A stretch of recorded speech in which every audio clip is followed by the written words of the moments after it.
Hi Libra, welcome to August, welcome to Leo season. This is your astrology tarot combination of both. On this channel, if you're new here, it's combining both the energies together to create one general scope. The cards are drawn off camera because I found that it was taking too long and it didn't, I like being able to use more than one deck. So the astrology for you this month really came through with your cards.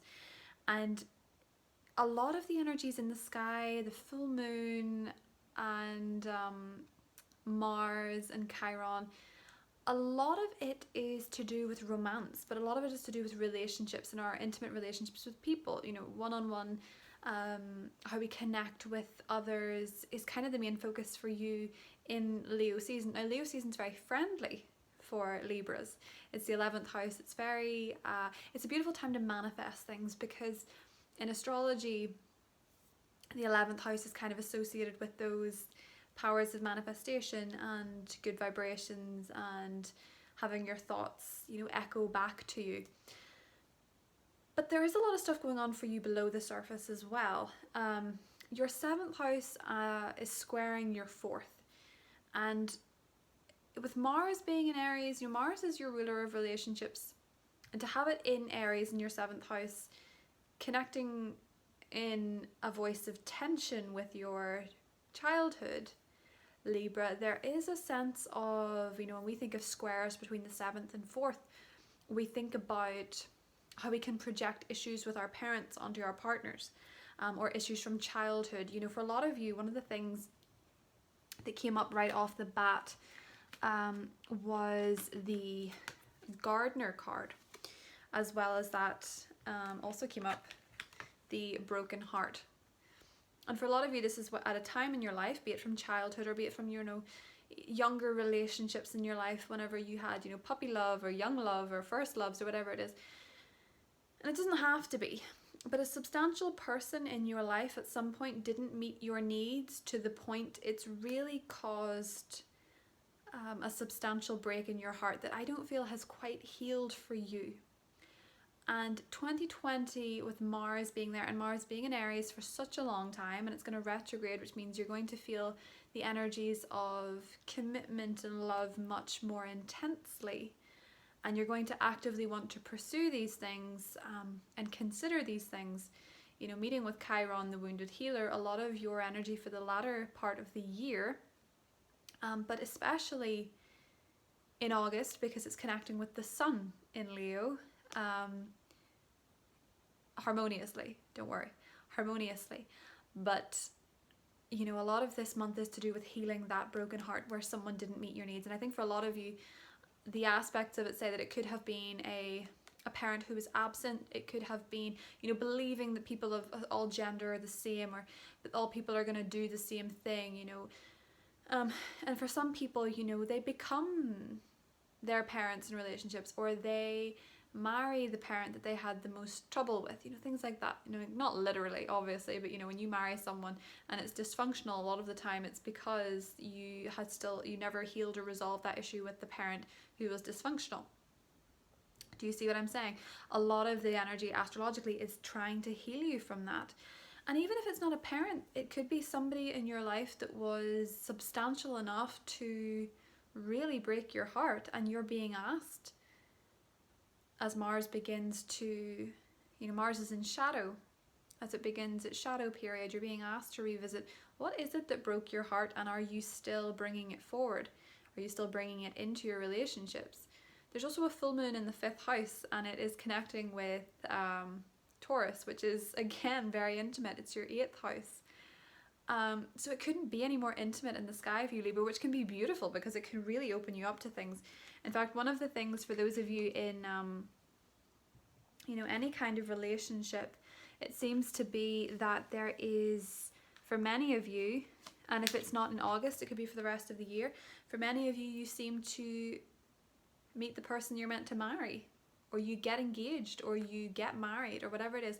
We have the Hierophant, which is unity, and we have Justice, which is your energy. So you could be dealing with a Taurus, or it could be that, you know, the full moon in Aquarius, You may decide that you want to have children. You may decide that that you're ready to fall in love with somebody, that you're ready to get back out there, that you're ready to meet somebody, whatever it is. I think for a lot of you Libras, this could be, especially Libra rising actually, this could be a year where you find the person you're meant to marry, you know, very solid. I think for a lot of you, you really want the next person to be a solid commitment, or you want it to be, you know, traditional in some way. And if it's not love, it's committing to a cause, because justice energy is a cause. You know, not everybody wants to be in relationships, that's just the way it is. And some people want to fight for something else in this life. You know, they want to fight on somebody else's behalf. They want to, you know, unify other people. So it could be that for you, because I think for a lot of you there is a disheartening with romance. And the reason that I say that is because of your other cards. So we had the Four of Cups, the Ace of Swords, the Page of Cups, the Ace of Cups, and the Nine of Swords. So there's a lot of anxiety surrounding romance. And I think a lot of it comes from a very painful rejection. Four of Cups and the Ace of Swords. I'm sorry if my voice is starting to go. This is the fourth of these I filmed today, so bear with me. I'm not trying to do vocal fry, don't worry. Ace of Swords, Four of Cups. For a lot of you, you know, the interesting thing with Leo energy, because it's going to be connecting to Mars, it's going to be connecting to Chiron. So your wounds in terms of love. And another card that we got that came up actually was transformation. Things are changing at a cellular level, deep healing, okay? And if you notice, the cat, this is ancient Egypt. Cats, felines, were very much worshipped, very much adored, and it's very like Leo season, right? So there is a Leo season connotation to you healing at a deeper level. And it's because of that 7th house, 4th house axis, because it's challenging your ability to feel stable in relationships, to feel stable in partnerships. It's challenging that. And I'm not saying that, you know, it's going to pull everything apart. I'm saying that it's challenging it for you to meet yourself as if you were dating you. You know what I mean? Because you're getting clarity on why some rejection had to happen, or where you're actually sabotaging yourself a little bit. And the reason I say that is because, Libra, we have the eagle, which means that you are going through a very deep transformation, and not only that, you're arising from it beautifully. You're transforming. You kind of have gone into the fire a bit, and you're still in there, you know, because Mars in Aries is fiery. You're still in the fire. You are transforming, and you have to be, you know, understanding with yourself and patient, because another card that came up for you is the patience card and the 3rd chakra, your personal power. And you need to be patient with yourself as you develop. You don't have to have all the success. You don't have to have all the answers right now. You are going through this period. And I think for a lot of you with this particular chakra, you're maybe still kind of connected to an ex of some kind, and you're having a hard time getting over it, or you're having a hard time getting over the way you were treated as a child. You know what I mean? It's something that you're having to be very patient with yourself as you're going through this. I think for a lot of you, you're finally cutting a cord with somebody from the past, where you can finally accept that it wasn't meant to be and move forward. Because one of the things that you do, well, it's recommended if you're a spiritual person,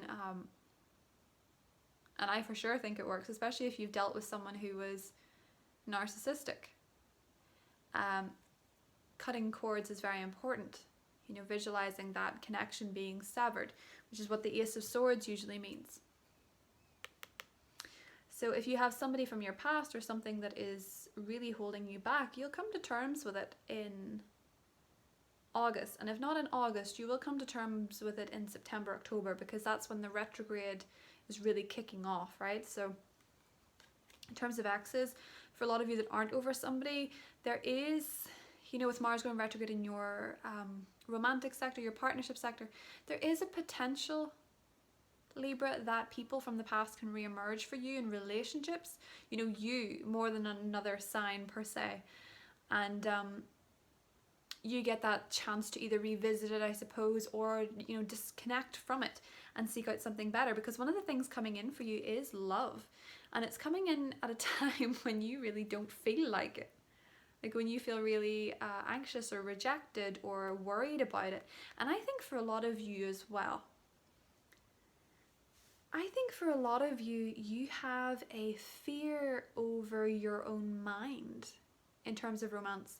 Like you feel like you're very aware of self-fulfilling prophecies and how you can sometimes manifest situations to go wrong. You know, everyone's kind of got that understanding with the law of attraction, for example. People suddenly get very anxious of like, oh, I can make anything happen, so if I have a negative thought, everything's going to crumble. You can't actually ruin something that's meant to be, you know?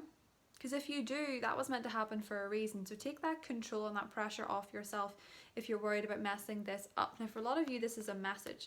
So for some of you, this is new love. It's interesting.